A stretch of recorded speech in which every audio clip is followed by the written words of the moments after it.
no tiene que ser lo mejor para ustedes, siempre tiene que fijarse mucho en el contexto, porque seguramente ni siquiera fue lo mejor para mí, pero fue como yo lo supe hacer mejor. Y bueno, pues antes de empezar, me gustaría presentarles a Franz Reichelt. Franz Reichelt fue un sastre en París, allá por 1912, y desarrolló un paracaídas, o un intento de paracaídas. Tuvo acceso a unos diseños de Leonardo da Vinci y una vez desarrollado decidió probarlo, ¿vale? Decidió ponerlo en marcha. ¿Cómo creen ustedes que lo probó? Bueno, pues el bueno de Franz Reichelt habló con las autoridades de París y se le ocurrió que la mejor manera de probarlo sería subirse a la Torre Eiffel, ¿vale? Un edificio enorme, un monumento, perdón, y tirarse desde allí. A las autoridades de París esto les pareció muy bien. Se ve que a la familia de Franz también le pareció bien porque allá que subió a probar su paracaídas. De hecho, incluso en aquella época consiguió que lo grabaran con cámara. Esto es una historia real. Si lo buscan en internet podrán ver un pequeño vídeo, ¿vale? Muy mala calidad, pero se ve la prueba de Franz Reichelt.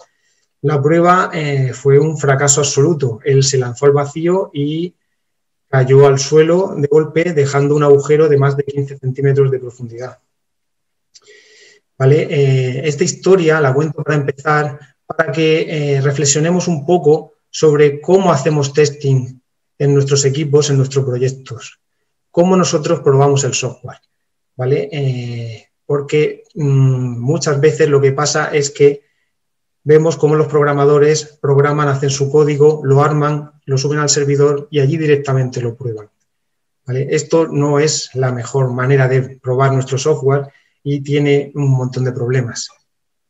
Por eso he querido dejarles esta historia para empezar, pero ahora ya sin más empezamos con la historia verdadera, una historia de testing.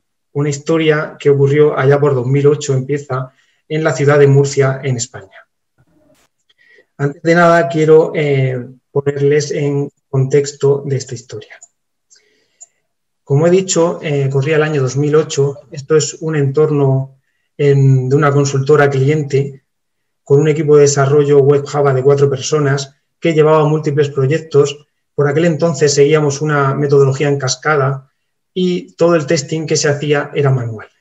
Bien, con este contexto en mente, a ese equipo llegué yo a hacerme cargo en el año 2008 y pues nada más llegar a los pocos días resulta que íbamos a hacer una entrega de un proyecto que llevaban varios meses desarrollando.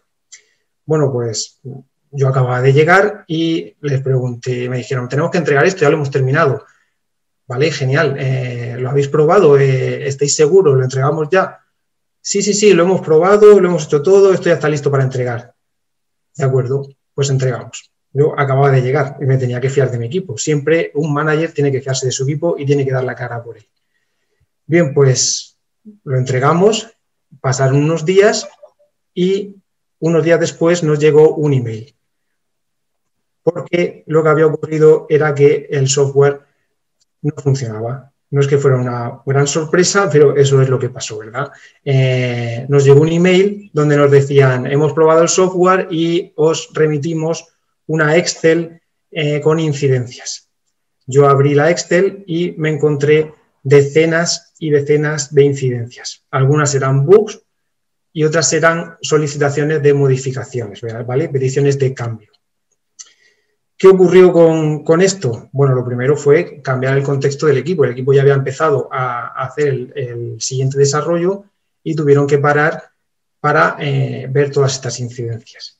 Por supuesto, el software no pudimos cumplir la fecha de entrega, ya que había que arreglar todo esto, que no fue una cuestión de días. Y la imagen general o la sensación general, tanto por parte del cliente como por parte del equipo, fue de malestar. A nadie le gusta que cuando has realizado un desarrollo, pues prácticamente te lo devuelvan con un montón de incidencias. ¿Qué ocurrió? Bueno, pues lo primero, los programadores, al examinar estas incidencias, pues veían las que eran debug, pues decían, bueno, pero si esto yo lo había probado, esto yo lo probé, no sé por qué falla. pero la realidad era que al volver a probarlo, pues efectivamente eso fallaba. Y otras eran peticiones de cambio. Cuando hay peticiones de cambio, también una respuesta general siempre era, bueno, es que yo he hecho lo que ponía en el Jira, ¿vale? Me lo dijo el analista. Bueno, al final tienes que tener claro que en el análisis podrá decir una cosa, en el Jira podrá decir una cosa, pero si luego resulta que eso es lo que no quiere el cliente, pues eso es lo que importa. Lo único que importa es que el software que hagamos aporte valor al cliente. Sin valor, bueno, sí, hemos programado, hemos hecho un software, tendrá bugs o no, pero no es lo que quiere el cliente.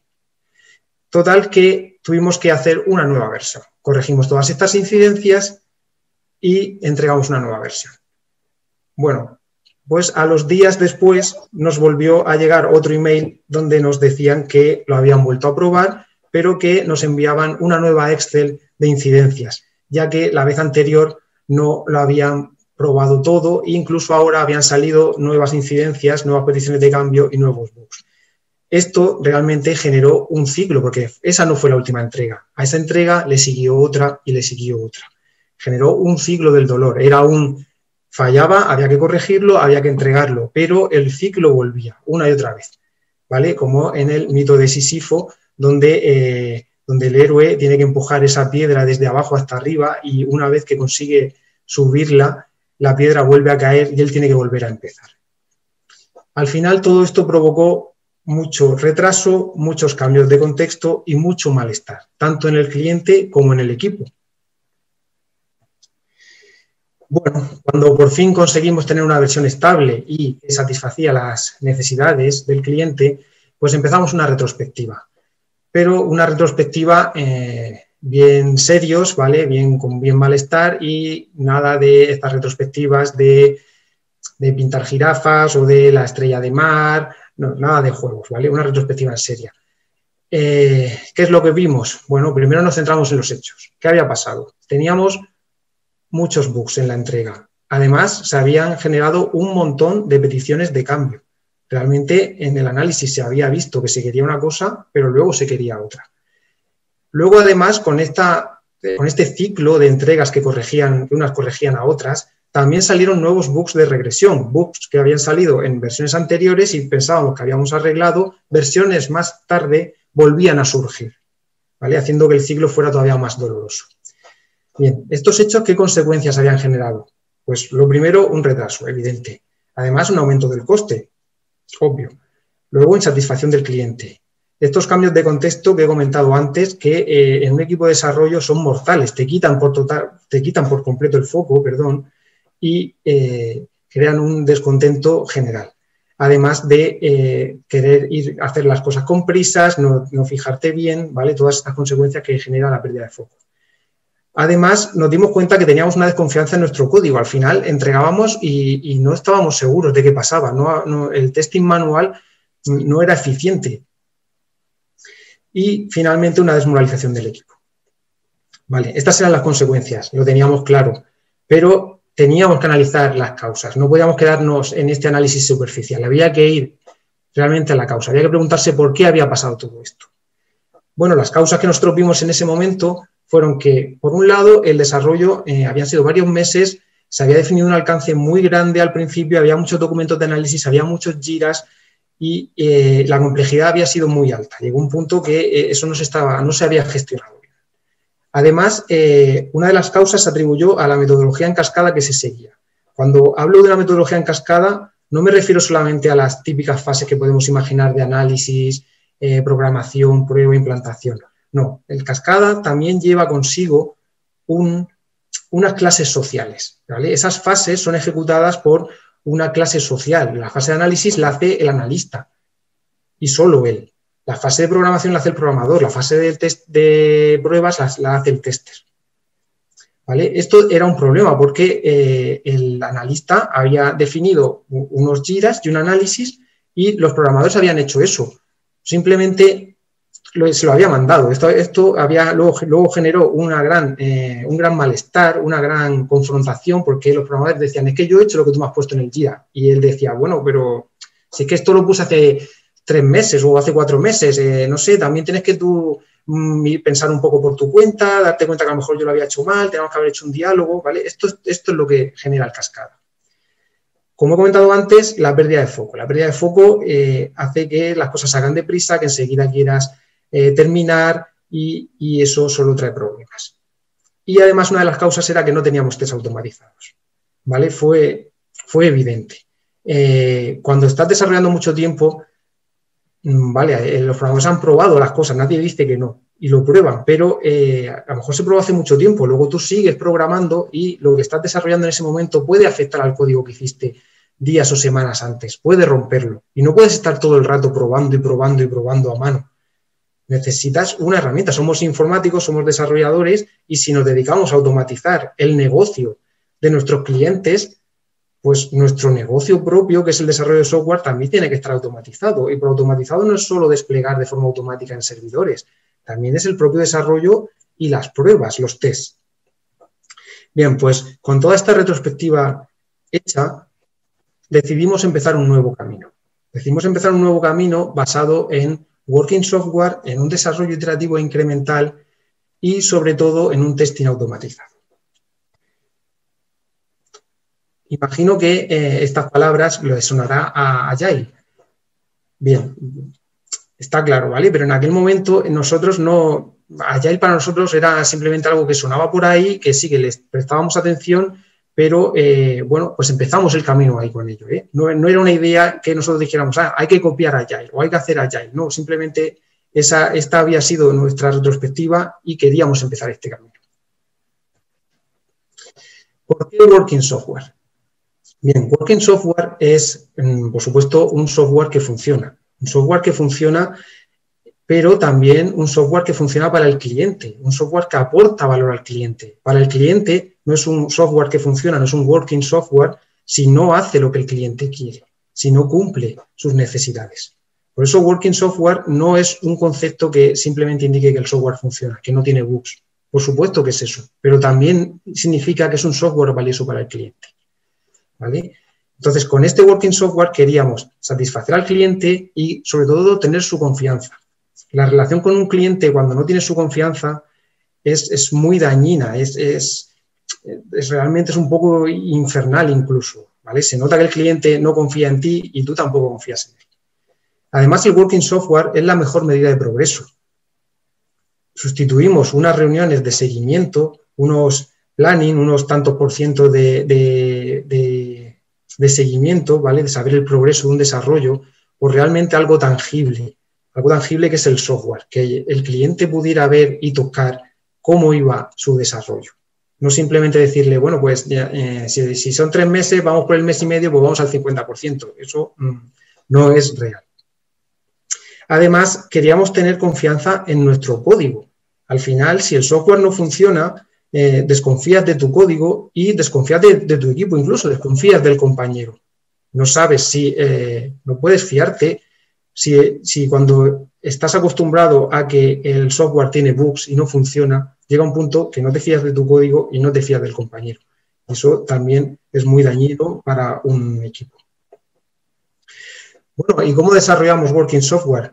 Pues el working software no se desarrolla simplemente, o no se desarrolla como algunos ahora en Agile quieren hacernos creer con solamente Scrum o solamente frases cookies o mindfulness o coaching. No, el working software se hace con prácticas técnicas.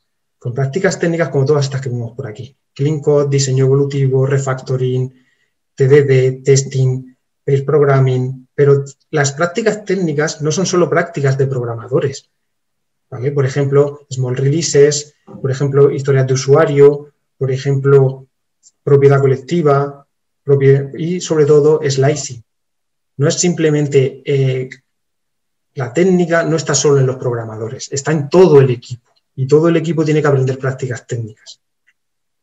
Por eso lo que decimos muchas veces es que si queremos hacer Agile, lo tenemos que hacer con prácticas técnicas, porque si no, hacer Agile sin prácticas técnicas es hacer lo mismo de siempre, pero con POSIT.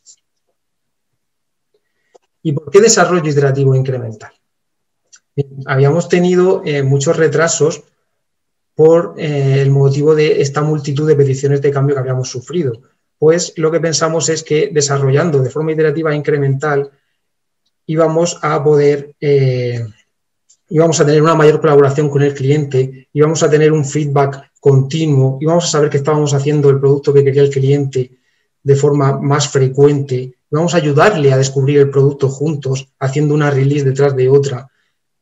Y al final lo que íbamos a hacer era optimizar el valor que le entregábamos. Íbamos a ser capaces de entregarle valor desde el principio y además lo que él quería. El cliente, haciendo un desarrollo iterativo incremental, puede elegir qué es lo que quiere hacer en ese momento. No tiene por qué definir desde el principio todo lo que quiere hacer. Nadie sabe desde el principio todo lo que quiere hacer. Es mucho mejor descubrir juntos el producto. Esto fomenta la colaboración, fomenta el feedback y fomenta la confianza. Y os preguntaréis, vale, desarrollo iterativo incremental, o sea, que hicisteis Scrum. Bueno, pues no. Mi pregunta en realidad es, ¿por qué Scrum o por qué no Scrum? ¿Vale? ¿Y por qué no Scrum? Bueno, pues hay que cuestionárselo todo. Scrum en aquel entonces ya estaba de moda, ya estaba muy de moda y era lo que todo el mundo quería hacer. Pero realmente, ¿se podía usar Scrum en nuestro contexto, siendo un equipo pequeño que llevaba muchos proyectos, que cada proyecto tenía su propio, vamos a llamarlo Product Owner para tener una nomenclatura común, ¿vale?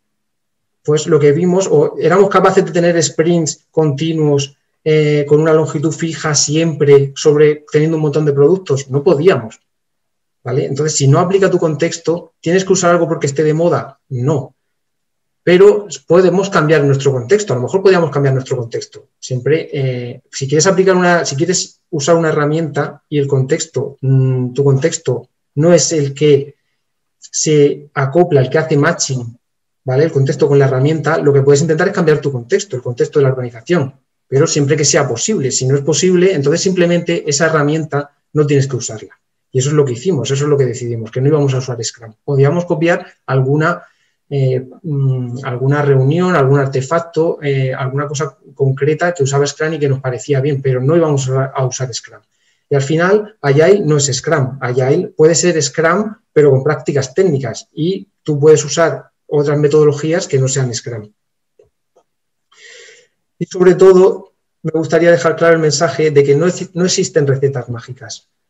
Porque usemos Scrum, eso no va a hacer que nuestra organización mágicamente, nuestro equipo mágicamente funcione mucho mejor.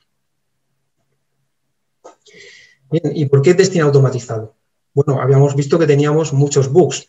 Además, también tuvimos estos eventos de bugs de regresión. Cuando hacíamos muchas releases muy rápido, lo que nos ocurría era que nos volvían a salir bugs que creíamos que habíamos corregido en versiones anteriores. Además, queríamos fomentar una cultura de responsabilidad en nuestro código y en excelencia técnica, ¿vale? Queríamos que el desarrollador se sintiera responsable de probar el código, que no lo dejara a la fase de pruebas. Y una forma muy efectiva de inculcar esto, la cultura no se cambia simplemente con charlas o con palabras, se cambia con hechos, cambiando el comportamiento que tenemos a diario, ¿vale? Pues entonces lo que queríamos era que el programador tuviera que desarrollar tests y eso fuera generando una cultura, una conciencia, una responsabilidad en el propio código. Queríamos además ganar esa confianza en nuestro código. Sin confianza en el código no vas a ningún sitio. Y también pensamos que nos iba a venir muy bien porque iba a ser una documentación real. Cuando tienes un proyecto, un producto que ya tiene una larga vida, llega un punto que la documentación que hayas podido hacer se queda desactualizada. Llega un punto que no puedes confiar en la documentación, pero siempre puedes confiar en el código porque es lo que hace la aplicación.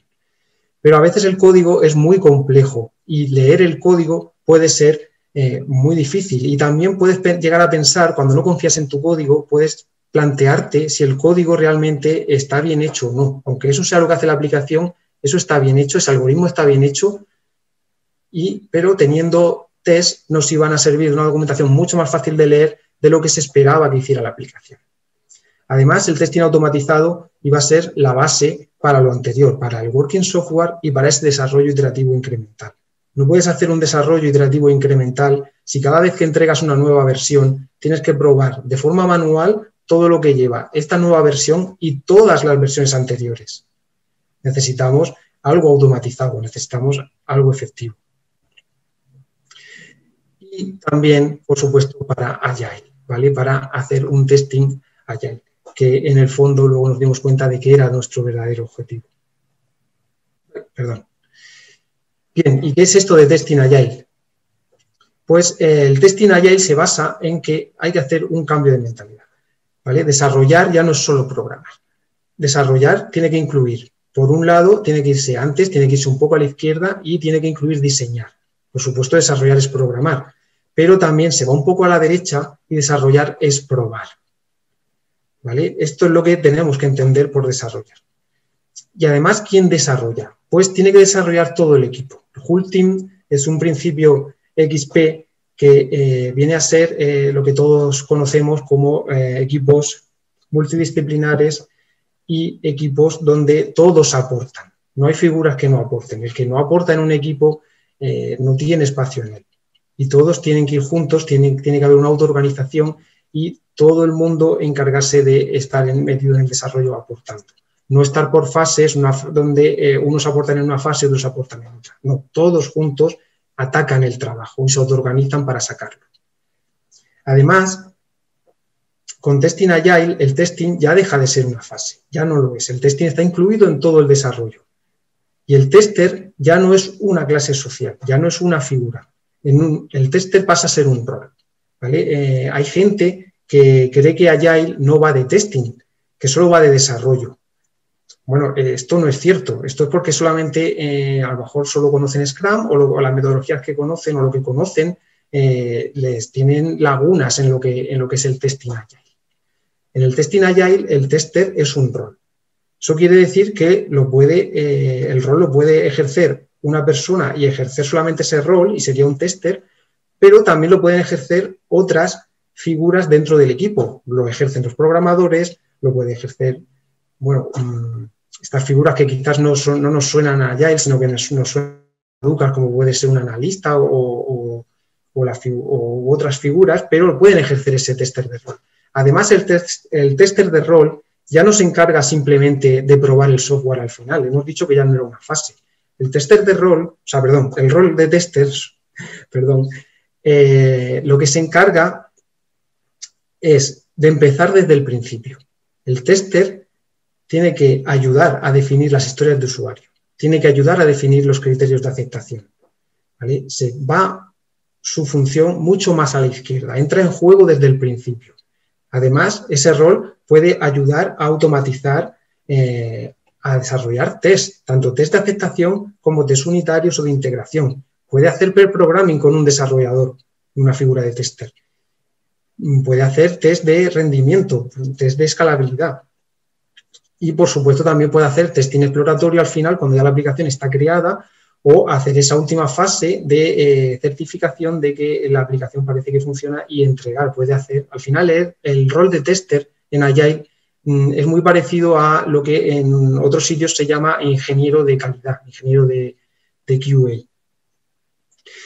Pero, sobre todo, lo que nos viene a traer el testing Agile es un cambio de cultura inmenso. Y esto no se consigue de principio, esto no se consigue en un momento, con una charla, no se consigue con decirlo, ¿vale? No es así de fácil. Esto va a ser un camino y va a ser un camino largo. Pero bueno, hemos hablado de muchas cosas y esto era una historia de testing, así que vamos a centrarnos en el testing, ¿vale? Esto fue todo lo que pasó, fue todo lo que pensamos, todo lo que decidimos hacer y fue el inicio de un camino muy largo, de un camino con muchos problemas. Y ahora vamos a ver estos problemas que nos fuimos encontrando. El primer problema es que, bien, tú quieres hacer test, pero los programadores no saben hacer test. Esto es una realidad. Hoy en día, en el mercado, la mayoría de programadores no saben hacer test. Bueno, lo primero que tienen que hacer es conocer las tecnologías de testing. Según el lenguaje de programación que estén usando, o si usan varios, pues tendrán que conocer tecnologías diferentes. Además, tienen que saber qué tipos de test hay y cuándo un tipo de test conviene para probar una cosa o cuándo conviene otro. Además, tienen que saber lo que es un buen test, ¿vale? Un test un test puede ser muy malo, incluso puede ser muy dañino, porque programar un test tiene un coste. Entonces el test tiene que ser bueno, un test tiene que ser confiable, un test tiene que ser rápido, un test tiene que ser repetible. ¿Vale? Hay muchas características de un buen test que tienen que conocer. Luego también tiene que conocer la técnica de mocking. En el desarrollo actual, nuestra aplicación suele depender de muchos servicios, de servicios externos. Estos servicios a veces están disponibles o no en un entorno de desarrollo. O a veces lo que nos conviene es lo que se conoce como moquear estos servicios, que es algo como tener un doble de ese servicio que se va a comportar como nosotros queramos, para que podamos continuar en el desarrollo. No hace falta que dependamos de que todos los servicios, todas las dependencias de mi aplicación estén funcionando en un entorno, funcionen como yo quiero para que yo pueda desarrollar. Hay que conseguir aislarse y poder desarrollar de forma autónoma. Otro problema, cuando ya conseguimos que los programadores sepan desarrollar test, nos damos cuenta de que nuestro software hace que hacer test sea muy complejo. ¿Vale? Nuestros tests son complicados porque nuestro test es complejo, porque nuestro software es complejo. ¿Y por qué es complejo? Porque una de las propiedades de la calidad de un software es que sea testeable. Cuando no sabes hacer test, cuando no sabes lo que es ser testeable, desarrollas software sin esta característica y por tanto es muy difícil probarlo. ¿Y en qué se basa sobre todo esta característica de software testeable? Pues que el software tiene que tener una alta cohesión y un bajo acoplamiento. Si desarrollamos así nuestro software, nuestras clases, nuestras funciones, va a ser mucho más fácil probarlo. ¿Vale? Entonces, lo primero es aprender a diseñar así y a desarrollar con alta cohesión y bajo acoplamiento. Eso es un primer paso. Una vez que sabemos esto, podemos dar un pasito más, que es conocer los principios SOLID. Y otro pasito más, que es la inyección de dependencias. Esto nos va a ayudar mucho, sobre todo en la técnica anterior de mocking. Y, por supuesto, un clean code. Que el código sea limpio, que el código sea entendible, que el código sea manejable. Va a ser muy, muy beneficioso para diseñar y desarrollar software testeable.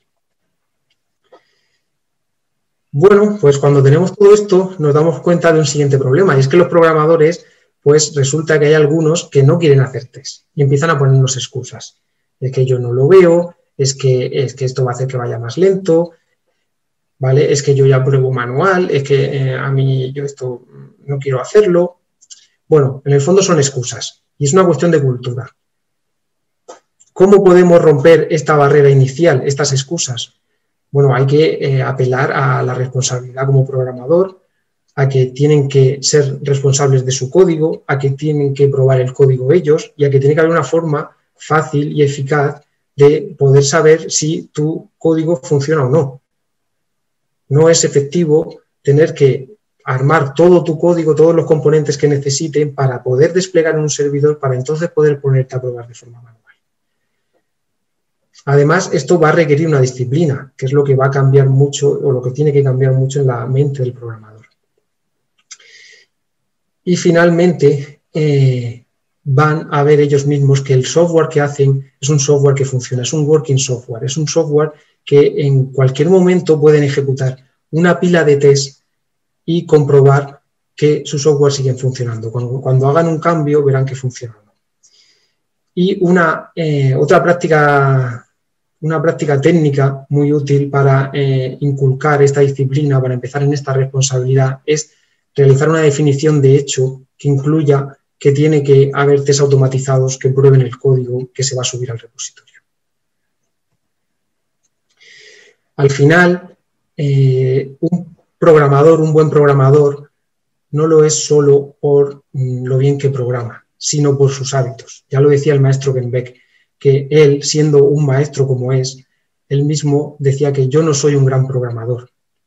Yo soy un buen programador, pero con grandes hábitos. Y esto es a lo que nos llevan los test. Y bien, hablando de test, hablando de disciplina, seguramente conoceréis todos el TDD, el desarrollo dirigido por test. ¿Vale? Esto es muy diferente de testing. Incluye desarrollar test, pero no es una técnica de testing. El TDD es una técnica de desarrollo, entendiendo desarrollo, como decíamos antes, como diseño, programación y pruebas. El TDD es una técnica que está basada en, por un lado, test first, que es hacer los test primero, y por otro lado, refactoring, que es refactorizar nuestro software para mejorar su diseño interno, sin alterar su comportamiento. ¿Y para qué queremos TDD? Pues TDD lo queremos porque nos va a permitir como programadores desarrollar haciendo ciclos muy cortos de feedback. Me va a permitir hacer una cosa muy pequeña, introducir un código muy pequeño y comprobar en un momento sabiendo si funciona o no. Y si funciona, poder continuar e ir añadiendo más código.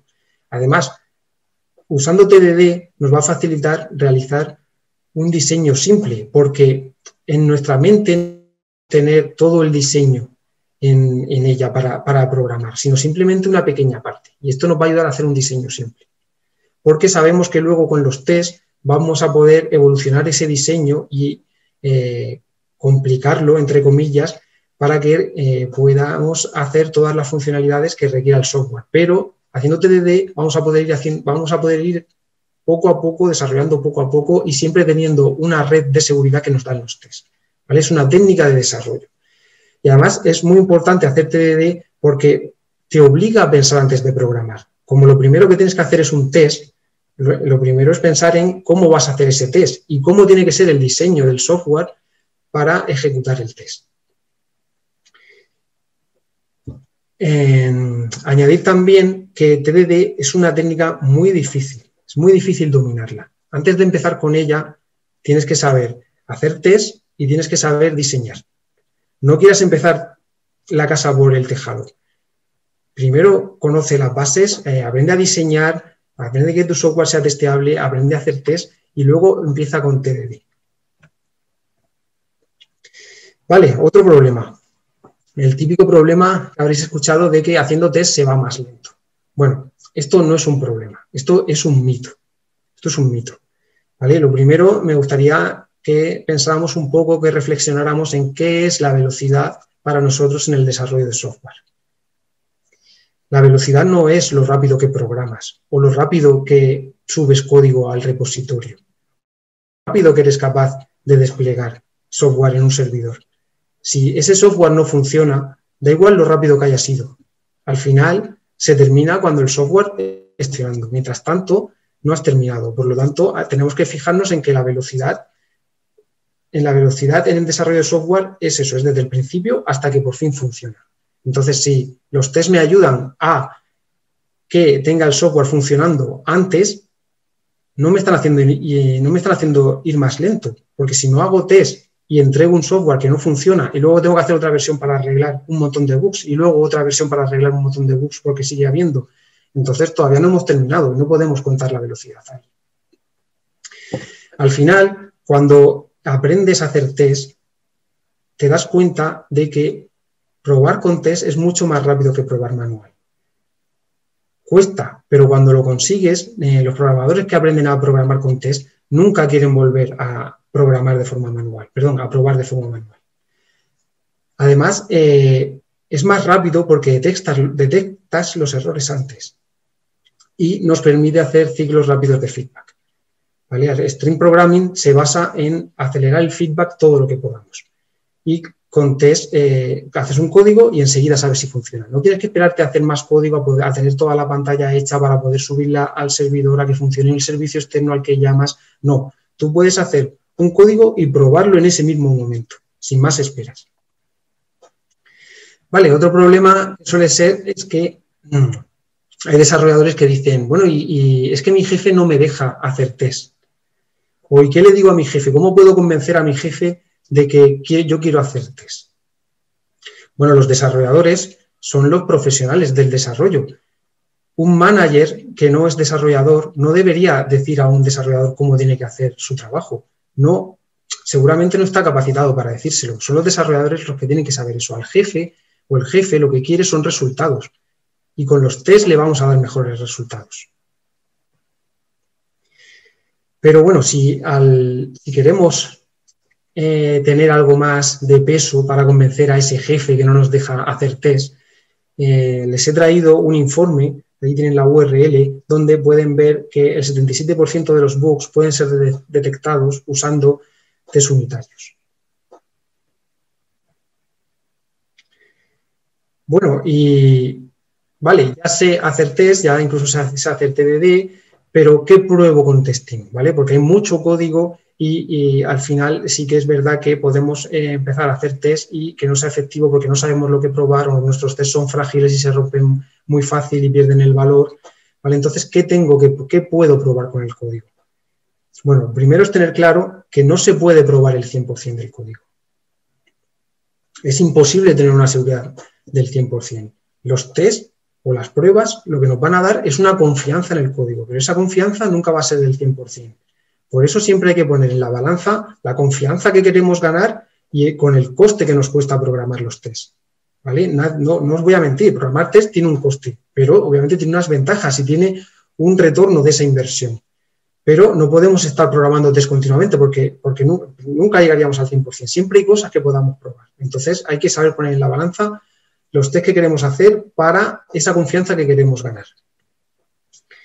Sobre cómo tomar estas decisiones está lo que se conoce como la pirámide de los test. Los test, bueno, abajo del todo están estos test unitarios, que son test que son muy rápidos de programar, que tienen un coste muy bajo, pero lo que tienen de malo es que prueban muy poco del código. La unidad, ¿cómo se llama? Pues bueno, la unidad es la decide el programador, pero suele ser muy poco. Puede ser una función, puede ser una clase o pueden ser más, ¿vale? Hay una mala concepción de lo que es un test unitario, que se creen que solamente probar un método en una clase. Y no, la unidad tú puedes definirla y puede abarcar más métodos y más clases, pero en el fondo es una unidad pequeña, eso es lo que quieres, que sea una unidad pequeña. Luego están los test de servicio más arriba y los test de interfaz. Subiendo por la pirámide son test que son más costosos de producir y además son más lentos de de ejecutar. Así, conociendo esta pirámide y dependiendo de nuestro contexto, dependiendo de nuestra aplicación, dependiendo de nuestras tecnologías, decidiremos dónde queremos invertir más esfuerzo, si en test unitarios, en test de integración o en test de interfaz, o en test funcionales, que también se llaman. Bueno, mi consejo es que normalmente en la mayoría de proyectos lo ideal es invertir más esfuerzo en test unitarios o en test de integración. ¿Vale? Depende un poco. A veces esa pirámide de test se convierte un poco en un cono y eso porque hay proyectos donde invertir en test unitarios es más importante o le sacas más retorno a la inversión. Luego además está la cobertura, pero ahora hablaremos de la cobertura. Y además hay que decir que aunque hagas test automatizados, aunque programes un montón de test, incluso aunque tengas un montón de cobertura, esto no es una excusa para quedarnos sin test exploratorio. Siempre hay que hacer este test exploratorio cuando ya tienes la aplicación funcionando, ¿vale? De tener un usuario de verdad recorriéndola y viendo, por lo que comentábamos, de que los van a dar una seguridad del 100%. Pero este test exploratorio no es un test manual exhaustivo que tenga que probar toda la aplicación. No es ese test, es el test exploratorio. Bien, ¿y por qué digo que cuidado con la cobertura? Bueno, la cobertura lo que nos mide es el tanto por ciento de código por el que pasan nuestros tests. Pero, ojo, solamente por el que nuestros tests pasan. Eso no quiere decir que el test funcione bien. El test a lo mejor ni siquiera tiene un ASER. El test a lo mejor ni siquiera está probando lo que queríamos probar porque el test está mal programado, puede ser. Pero la cobertura nos va a contar ese tanto por ciento de código. Si un test pasa por ahí, tanto por ciento que se cuenta. Entonces, es muy tentador usar la cobertura como KPI. Pero esto es potencialmente bastante dañino. Esto puede hacer mucho daño a la cultura. Si tú le dices a los desarrolladores que hay que llegar a un tanto por ciento de cobertura del 80%, del 90%, pues no van a entregar hasta que no tengan ese tanto por ciento de cobertura. Y eso puede provocar que simplemente hagan test por alcanzar ese tanto por ciento de cobertura. Esos test pueden ser frágiles, esos test pueden no probar nada. Esos test pueden ser test no confiables, que pasan en ese momento, que nos permiten llegar a la cobertura, pero que se rompen más adelante fácilmente. ¿Vale? Por eso decimos que la cobertura es potencialmente dañina. Entonces os preguntaréis, pues, ¿cómo usamos la cobertura? Bueno, la cobertura debería usarse por los desarrolladores de una forma más manual. Cuando hacen un test pueden ejecutar la cobertura para ver que el test realmente pasa por las líneas de código que ellos quieran. y también les puede servir para buscar código importante donde no han hecho test, ¿vale? Buscando esta confianza que decíamos antes en el coste. Si tenemos un código que es muy importante, pues ahí tiene que haber test seguro y ahí la cobertura nos puede ayudar a saber si tenemos test o no. Bien, entonces, ¿estoy diciendo que no haya que medir nada cuando estamos haciendo test? No, no estoy diciendo eso. Se pueden medir cosas mucho más importantes y mucho más seguras y mucho más beneficiosas que la cobertura. Lo que tenemos que medir son los bugs y las versiones de Bugfix. Una versión de Bugfix es una versión que tenemos que desarrollar solamente para corregir bugs, porque lo que entregamos antes no funciona y no puede llegar a producción. Hay que arreglarlo antes de llegar a producción. Esa versión que solamente arregla bugs es una versión de Bugfix. Bien, pues medir esto es muy importante y tener en cuenta esa tendencia de si el número de bugs y de versiones de Bugfix conseguimos reducirlo. Si conseguimos reducirlo en el tiempo, sabemos que estamos en el buen camino. Bien, bueno, todo esto han sido problemas de los test, pero también me gustaría comentar pues un problema y que seguramente es posible que esa pregunta ya la tenían ustedes en la mente, y es que, vale, todos estos cambios están muy bien, pero un problema que solemos encontrarnos cuando queremos hacer un desarrollo iterativo e incremental es que al cliente le cuesta mucho también, aunque sabe de las ventajas, él sigue queriendo que le entreguemos un documento de análisis y sigue queriendo estimaciones. Y esto es así, estamos acostumbrados a funcionar así, hay otros negocios que funcionan así en base a análisis y en base a estimaciones y es muy difícil cambiar el chip. Bueno, no hay que intentar cambiar las cosas de golpe, se puede ir cambiando poco a poco. ¿Cómo os recomiendo yo poder hacer este cambio? Bueno, primero podemos ir empezando reduciendo detalle en el análisis. Hemos comentado antes, salía en una de las transparencias, la práctica técnica de las historias de usuario. Podemos reducir esos documentos enormes de requisitos por historias de usuario. Al cliente incluso esto le suele gustar, porque los documentos de análisis con un montón de requisitos, muy pocos clientes se los leen por completo. Es algo que todos, en cuanto tenemos un poco de experiencia, nos damos cuenta de su poca utilidad o de su utilidad reducida. Y las historias de usuario suelen caer bien en los clientes, les suele gustar este estilo más reducido, ¿vale? Historia de usuario reducida, no estas otras cosas que se hacen que se llama historia de usuario a realmente un catálogo de requisitos, pero con otro nombre, una historia de usuario real. También podemos usar en cuanto a las estimaciones, no hace falta dar una estimación muy precisa. El cliente a veces no necesita saber que vas a terminar en 984 horas. A lo mejor lo que necesitas saber es que vas a terminar en 4 o 5 semanas.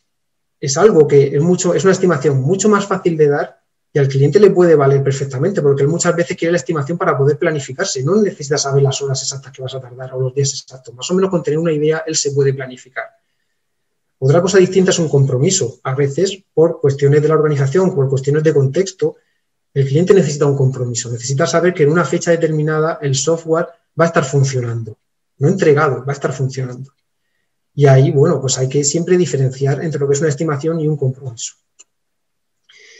Además, si estando en este camino, lo que fue ocurriendo es que nuestro software realmente se convirtió en un working software. Esto nos permitió ganar mucha confianza con el cliente y esto nos facilitó mucho la vida a la hora de hablar de estas estimaciones que ya no eran tan precisas y a la hora de diferenciar claramente los compromisos o no, y a la hora de esos documentos de análisis ir reduciendo su detalle y hasta prácticamente o incluso a veces, muchas veces, directamente no hacer esos documentos de análisis.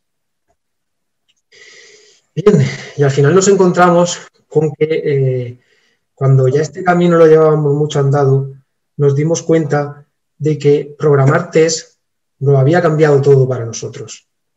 La forma de desarrollar que teníamos no tenía nada que ver con la forma que había al principio. Ahora éramos capaces de detectar los errores de una forma muy temprana, directamente el mismo día que estábamos programando seguramente. Ganamos una gran confianza en nuestro código. Teníamos el código y sabíamos si funcionaba o no funcionaba. Sabíamos que si queríamos hacer una entrega rápida, si lo demandaba, podíamos confiar en el código. Además, habíamos aprendido a diseñar mucho mejor. El hacer test nos obligó a aprender muchas cosas de diseño para que hacer test fuera fácil. Nos aprendió a hacer software testeable, que en el fondo es un diseño de mucha más calidad. los test también nos dieron mayor productividad. De verdad, hacer test no es ir más lento, hacer test es ir más rápido, cuando sabes hacer test y cuando sabes diseñar el software de forma testeable. Teníamos esta documentación real, los test nos permitían ver realmente qué esperábamos, cómo el software queríamos que se comportara. Y nos permitió este desarrollo iterativo incremental que queríamos. Sin test no puedes, lo repito, sin test no puedes tener estas iteraciones, no puedes hacer que pasar el desarrollo iterativo incremental en un test manual al final de la iteración que me pruebe lo de esta iteración y lo de todas las anteriores. Y en el fondo nos permitió tener este working software que queríamos, nos permitió entregar valor al cliente y hacerlo de forma frecuente. Como consecuencia de todo esto, teníamos un equipo más feliz. Al final, cuando tú haces bien tu trabajo, eres feliz. Cuando el cliente confía en ti, cuando tienes una gran relación con el cliente, te sientes mejor. Cuando el cliente no te llama para que te caigan marrones o para decirte que las cosas no funcionan, que has hecho mal tu trabajo, eres más feliz. Pero esto no era nuestro objetivo, esto fue una consecuencia de hacer las cosas bien. Y bueno, pues era todo tan feliz como vemos aquí en esta bonita imagen de su bonito país de Perú. Imagino que lo habrán reconocido. He traído aposta para esta presentación. Bueno, pues los test tampoco son la panacea. Los test no te lo van a arreglar exactamente todo. Es un gran paso, es un paso necesario. Pero el testing puede probar la presencia de errores, pero nunca su ausencia. Esto hay que tenerlo mucho en cuenta. No podemos tener esa seguridad al 100%. Podemos tener confianza, una confianza alta, media o baja, pero no nos va a dar esa seguridad al 100%. También los test nos pueden llevar a probar que lo que hemos desarrollado, lo hemos desarrollado de forma correcta, pero no que el software sea correcto. ¿Qué quiere decir esta frase? Quiere decir que a lo mejor, ¿vale? Y cambio el chip, ya no estoy hablando de software, pero a lo mejor hemos desarrollado un coche y se lo hemos dado al cliente y el coche funciona, lo arrancas, abre, el coche funciona, el coche se mueve, pero el cliente a lo mejor no quería un coche, el cliente a lo mejor quería una moto, ¿vale? Esa es la diferencia. El testing nos va a saber que sí que hemos desarrollado el software correctamente, pero no que sea el software correcto. ¿Y el software correcto cómo lo hacemos? Con desarrollo iterativo incremental, descubrir todo con el cliente. Bien, ¿y qué ocurre con el legacy cuando tenemos un proyecto muy antiguo y muy grande, sin test? Bueno, meter test en un proyecto legacy es otra historia, es mucho más difícil, pero hay técnicas concretas y se puede hacer, no es una excusa. ¿Vale? Tampoco puede servirnos de excusa que es un legacy y que no vamos a meter test porque es muy difícil. Se puede hacer, es un poco más complicado, pero se puede hacer. También hay que saber qué test metemos porque queremos meter test en sitios que queramos ganar esa confianza o en un código que sea muy importante y que queramos tener controlado. Y al final, aunque tú hagas test, sigue habiendo una cuestión de valores, sigue habiendo una cuestión cultural y sigue que tenemos que ganar y sigue habiendo muchas prácticas técnicas más que tenemos que añadir a nuestra forma de desarrollar, que tenemos que descubrir, como decía Agile. Porque hay mucho camino por recorrer, porque Agile es un camino prácticamente que no tiene final y porque siempre hay que estar mejorando de forma continua. Y con este mensaje termino. Pues doy las gracias a todos por asistir, espero que os haya gustado y quedo al turno de preguntas para ustedes.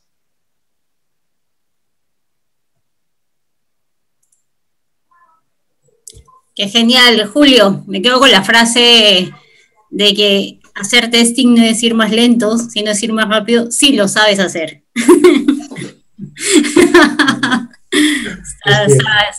Está muy buena. Mira, estaba escuchando, de hecho, yo sí tengo preguntas, seguro ahí van a colocar sus preguntas y me gustaría también como abrir la conversación. ¿Dónde queda todo esto de Scrum, las ceremonias, tú que estás viviendo en el día a día? Nos paramos 15 minutos todos los días y hacemos las 3 preguntas típicas, un poco, ¿dónde quedan todas estas prácticas o cómo se integran? ¿Se hacen al pie de la letra? ¿No? ¿El equipo tiene participación? Un poco cuéntanos ahí tu experiencia. Bueno, nosotros no hemos hecho Scrum,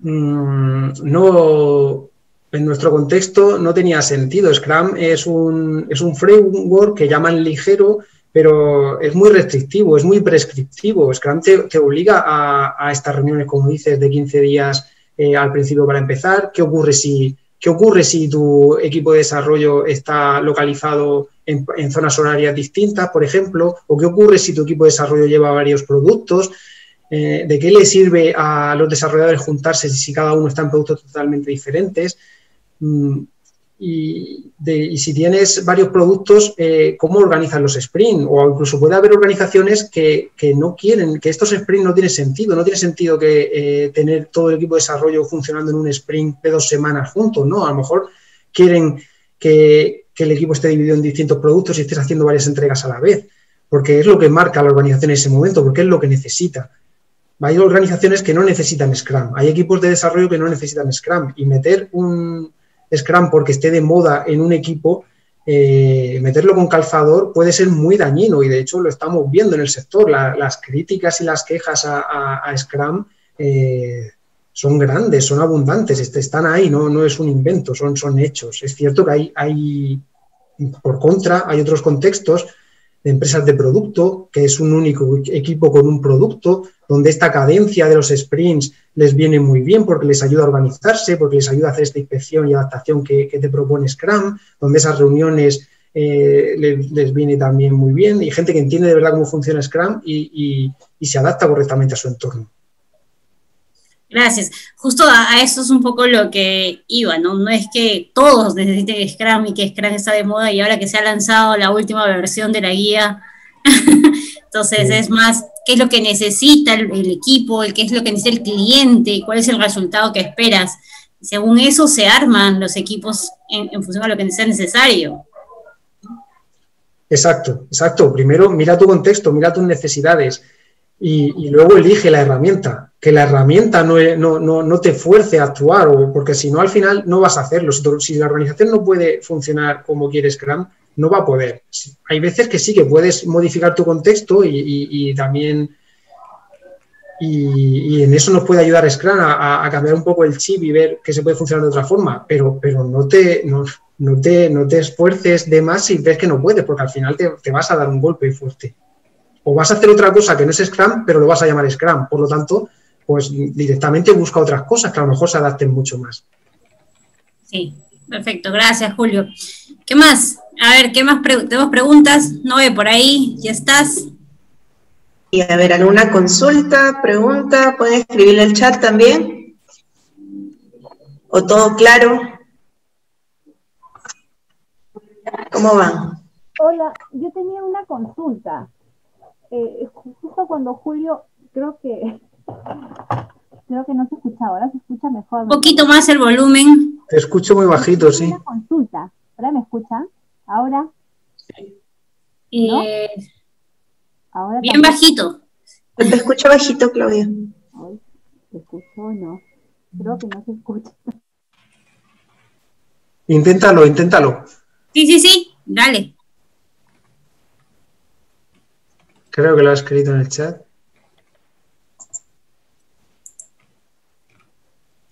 Mientras soluciona el audio, ¿no? Ahí puedes ayudarnos con la pregunta de Wilmer.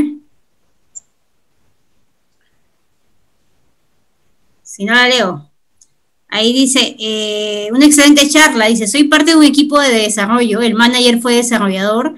Tiene como práctica exigir tiempos para las tareas y reducirlos mucho. Tanto que no da tiempo para escribir test. ¿Qué recomendación puedes dar? Bien, claro, bueno, son cosas que pasan, ¿vale? No te pasa a ti solo, no te preocupes.